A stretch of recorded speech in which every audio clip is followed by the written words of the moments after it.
കേരളത്തിലെ കോൺഗ്രസ് രാഷ്ട്രീയത്തിൽ ഇപ്പോൾ ഏറ്റവും കൂടുതൽ ചർച്ച ചെയ്യപ്പെടുന്ന അണികളും പൊതുജനങ്ങളും ഒരുപോലെ ഉറ്റുനോക്കുന്ന ഒരു ചോദ്യമുണ്ട്. ആരാകണം വരും നാളുകളിൽ കോൺഗ്രസിനെ നയിക്കേണ്ടത്? പാർട്ടിയെ താഴെത്തട്ടിൽ നിന്ന് ജനങ്ങളിലേക്ക് കൂടുതൽ അടുപ്പിക്കാൻ പുതുതലമുറയുടെ ഊർജവും ജനകീയ അടിത്തറയുമുള്ള ആർക്കാണ് KPCC അധ്യക്ഷ പദവിയിലേക്ക് വരാൻ ഏറ്റവും കൂടുതൽ യോഗ്യതയുള്ളത്?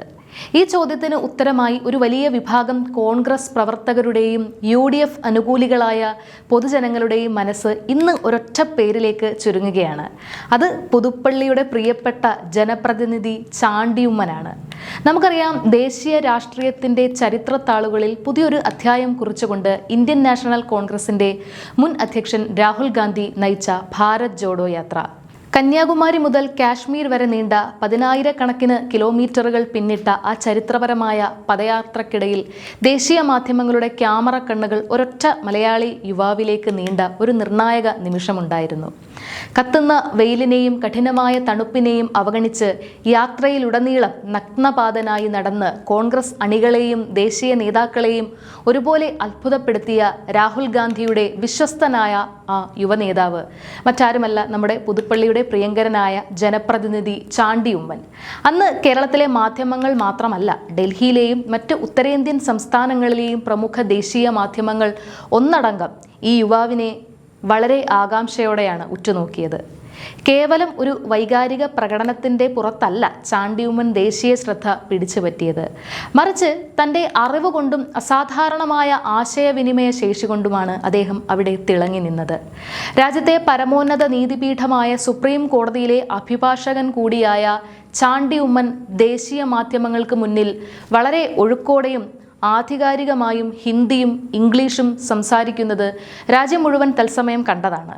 സാധാരണയായി കേരളത്തിലെ പല മുതിർന്ന നേതാക്കളും ദേശീയ രാഷ്ട്രീയത്തിലേക്ക് ചുവടുവെക്കുമ്പോൾ നേരിടുന്ന പ്രധാന വെല്ലുവിളി ഭാഷാപരിമിതിയാണ്.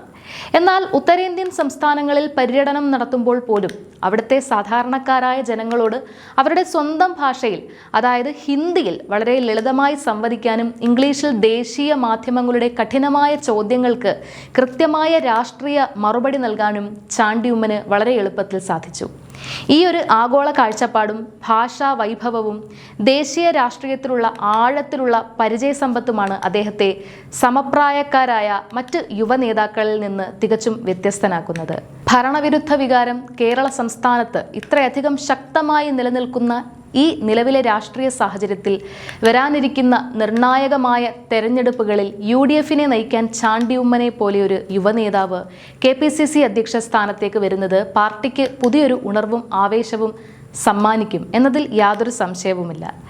ഗ്രൂപ്പ് വ്യത്യാസങ്ങൾക്കതീതമായി എല്ലാ വിഭാഗം ജനങ്ങളെയും ഒന്നിപ്പിച്ച് നിർത്താൻ അന്തരിച്ച ജനനായകൻ ഉമ്മൻചാണ്ടിക്കുണ്ടായിരുന്ന ആ പൂർവ്വസിദ്ധി ചാണ്ടിയുമ്മനും കൈമോശം വന്നിട്ടില്ല എന്ന് അദ്ദേഹത്തിൻ്റെ ഓരോ ദിവസത്തെയും ഇടപെടലുകൾ തെളിയിക്കുന്നുണ്ട്. പുലർച്ചെ മുതൽ അർദ്ധരാത്രി വരെ ജനങ്ങൾക്കിടയിൽ ജീവിക്കുന്ന, അവരുടെ പരാതികൾ കേൾക്കുന്ന ആ പഴയ പുതുപ്പള്ളി ഹൗസ് സംസ്കാരം ഇന്ന് ചാണ്ടിയുമ്മനിലൂടെ വീണ്ടും കേരള രാഷ്ട്രീയത്തിൽ സജീവമാവുകയാണ്. ജനങ്ങളുടെ, അതെ, ഈ നാട്ടിലെ സാധാരണക്കാരായ ജനങ്ങളുടെ വലിയ പ്രതീക്ഷകളും വിശ്വാസവും ഇന്ന് ഈ യുവ നേതാവിലാണ്. കോൺഗ്രസ് പാർട്ടി ഇന്നൊരു വലിയ പരിവർത്തനത്തിൻ്റെ പാതയിലാണ്. യുവാക്കൾക്ക് പ്രാധാന്യം നൽകണമെന്ന ഹൈക്കമാൻഡ് നിലപാട് ശക്തമായി നിലനിൽക്കുമ്പോൾ ജനപിന്തുണയുള്ള ഒരു യുവ നേതാവിനെ KPCCയുടെ തലപ്പത്ത് പ്രതിഷ്ഠിക്കുന്നത് പാർട്ടിയുടെ അടിത്തറ കൂടുതൽ ശക്തമാക്കും. ഒരു വശത്ത് ഭരണപക്ഷത്തിൻ്റെ പരാജയങ്ങൾ ജനങ്ങൾക്ക് മുന്നിൽ തുറന്നു കാട്ടാനും മറുവശത്ത് പ്രതിപക്ഷ നിരയിൽ പുതിയൊരു പോരാട്ട വീര്യം നടത്താനും ചാണ്ടിയുമ്മൻ്റെ ഊർജ്ജസ്വലതയ്ക്ക് സാധിക്കും. രാഷ്ട്രീയ തന്ത്രങ്ങൾ മെനയുന്നതിലും അത് കൃത്യമായി ജനങ്ങളിലേക്ക് എത്തിക്കുന്നതിലും അദ്ദേഹം കാണിക്കുന്ന മിടുക്ക് ഇതിനോടകം തന്നെ കേരളം അംഗീകരിച്ചിട്ടുള്ളതാണ്. പുതുപ്പള്ളി ഉപതെരഞ്ഞെടുപ്പിലെ ചരിത്ര വിജയത്തിനു ശേഷം MLA ആയി സത്യപ്രതിജ്ഞ ചെയ്യുന്നതിന് മുന്നോടിയായി ചാണ്ടിയുമ്മൻ തിരുവനന്തപുരത്തേക്ക് നടത്തിയ യാത്രയെക്കുറിച്ച് പല വിധത്തിലുള്ള രാഷ്ട്രീയ ചർച്ചകൾ ഇപ്പോൾ ഉയരുന്നുണ്ട്. എന്നാൽ ഇതിന് പിന്നിലെ യഥാർത്ഥ വസ്തുത ചാണ്ടിയുമ്മൻ തന്നെ മാധ്യമങ്ങൾക്ക് മുന്നിൽ വളരെ വ്യക്തമായി പറയുകയുണ്ടായി. തൻ്റെ യാത്ര തികച്ചും വ്യക്തിപരമാണെന്നും അതിനെ ഒരു സ്വീകരണ യാത്രയായി ചിത്രീകരിച്ച് മാധ്യമങ്ങൾ അനാവശ്യമായി തെറ്റിദ്ധാരണ പരത്തുകയാണെന്നും അദ്ദേഹം തുറന്നു പറഞ്ഞു. തൻ്റെ പ്രിയപ്പെട്ട പിതാവ് ഉമ്മൻചാണ്ടിയുടെ കല്ലറയിൽ പ്രാർത്ഥിക്കാനാണ് താൻ എത്തിയതെന്നും തിരുവനന്തപുരത്തേക്കുള്ള യാത്രയിൽ തന്നെ കാണാൻ വഴിനീളെ കാത്തു നിൽക്കുന്ന ജനങ്ങളെയും പ്രവർത്തകരെയും അഭിവാദ്യം ചെയ്യുക മാത്രമാണ് താൻ ചെയ്യുന്നതെന്നും അദ്ദേഹം വ്യക്തമാക്കി. തന്നെ സ്നേഹിക്കുന്നവർ തൻ്റെ സത്യപ്രതിജ്ഞാ ചടങ്ങിൽ പങ്കെടുക്കാൻ വരുന്നതിനെ തടയില്ലെന്നും സ്നേഹത്തോടെ അദ്ദേഹം കൂട്ടിച്ചേർത്തു. മന്ത്രിസ്ഥാനത്തെക്കുറിച്ചുള്ള മാധ്യമങ്ങളുടെ ചോദ്യങ്ങൾക്കും വളരെ പക്വതയാർന്ന മറുപടിയാണ് ഈ യുവ നേതാവ് നൽകിയത്. സ്ഥാനമാനങ്ങൾക്ക് പിന്നാലെ പോകുന്നവനല്ല താനെന്ന് അദ്ദേഹം തൻ്റെ വാക്കുകളിലൂടെ തെളിയിച്ചു. ജനക്ഷേമ പ്രവർത്തനങ്ങൾ നടത്താൻ മന്ത്രിസ്ഥാനം അത്യന്താപേക്ഷിതമേ അല്ല. പാർട്ടി എടുത്ത ഏത് തീരുമാനവും ഞാൻ പൂർണ്ണ മനസ്സോടെ സ്വാഗതം ചെയ്യുന്നു. എനിക്ക് വ്യക്തിപരമായി യാതൊരുവിധ അന്യായവും സംഭവിച്ചിട്ടില്ല. ജനങ്ങളെ സേവിക്കുക എന്നതാണ് എൻ്റെ പ്രാഥമികമായ കർത്തവ്യം എന്നും അദ്ദേഹം വ്യക്തമാക്കി. തനിക്ക് വോട്ട് നൽകി വിജയിപ്പിച്ച പുതുപ്പള്ളിയിലെ ജനങ്ങൾക്കൊപ്പം പ്രിയ പിതാവിൻ്റെ കല്ലറയിലെത്തുന്നതിൽ എന്ത് തെറ്റാണ് ഉള്ളതെന്നാണ് അദ്ദേഹം ചോദിക്കുന്നത്. സ്ഥാനമാനങ്ങളെക്കാൾ ജനങ്ങളുടെ മനസ്സറിഞ്ഞ് പ്രവർത്തിക്കാനാണ് താൻ ആഗ്രഹിക്കുന്നതെന്ന് ഈ വാക്കുകളിലൂടെ അദ്ദേഹം ഒരിക്കൽ കൂടി തെളിയിച്ചിരിക്കുകയാണ്.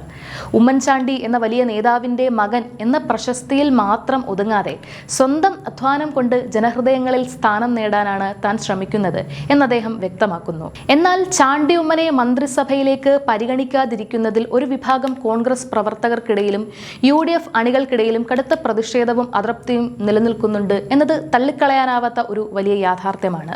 ഗ്രൂപ്പ് സമവാക്യങ്ങൾക്കിടയിൽ ചാണ്ടി ഉമ്മനെ പോലെ ഒരു വലിയ ജനകീയ മുഖത്തെ അവസാന നിമിഷം ഒഴിവാക്കിയതിൽ അണികൾക്ക് വലിയ നിരാശയുണ്ട്. ഈ പ്രതിഷേധവും അണികളുടെ മനസ്സിലെ വികാരവുമാണ് ഇപ്പോൾ പരസ്യമായി തെരുവുകളിലേക്ക് പടരുന്നത്. ഇതിന്റെ ഭാഗമായി കേരളത്തിന്റെ തലസ്ഥാന നഗരിയായ തിരുവനന്തപുരത്തിന്റെ ഹൃദയഭാഗത്ത് ചാണ്ടിയുമ്മനായി വലിയ ഫ്ലക്സ് ബോർഡുകൾ പ്രത്യക്ഷപ്പെട്ടു കഴിഞ്ഞു. കേരള സർവകലാശാല ആസ്ഥാനത്തിന് മുന്നിലാണ് KPCCയെ ചാണ്ടി നയിക്കട്ടെ എന്നെഴുതിയ വലിയ ഫ്ലക്സുകൾ ഉയർന്നത്. ചാണ്ടി ഉമ്മൻ്റേത് തികച്ചും ജനകീയ മുഖമാണെന്നും വരും തലമുറയെ കൃത്യമായി നയിക്കാൻ അദ്ദേഹത്തിന് സാധിക്കുമെന്നും അടിവരയിട്ട് പറയുന്നതാണ് ഈ ബോർഡുകൾ. കോൺഗ്രസ് തിരുവനന്തപുരം എന്ന പേരിലാണ് അണികൾ ഈ ബോർഡുകൾ സ്ഥാപിച്ചിട്ടുള്ളത്. മന്ത്രിസഭയിൽ ഉണ്ടാകുമെന്ന് അവസാന നിമിഷം വരെ രാഷ്ട്രീയ നിരീക്ഷകരും പൊതുജനങ്ങളും ഒരുപോലെ പ്രതീക്ഷിച്ചിരുന്ന പേരായിരുന്നു ചാണ്ടി ഉമ്മൻ്റേത്.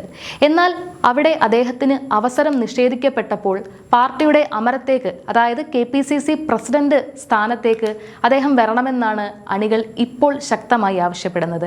ഈ നീക്കം കോൺഗ്രസ് രാഷ്ട്രീയത്തിൽ പുതിയൊരു ചർച്ചയ്ക്ക് വഴി തുറന്നിരിക്കുകയാണ്. സാധാരണക്കാരായ അണികളുടെ വികാരം ഉൾക്കൊള്ളാൻ പാർട്ടി തയ്യാറാകുമോ എന്നാണ് ഇനി അറിയേണ്ടത്.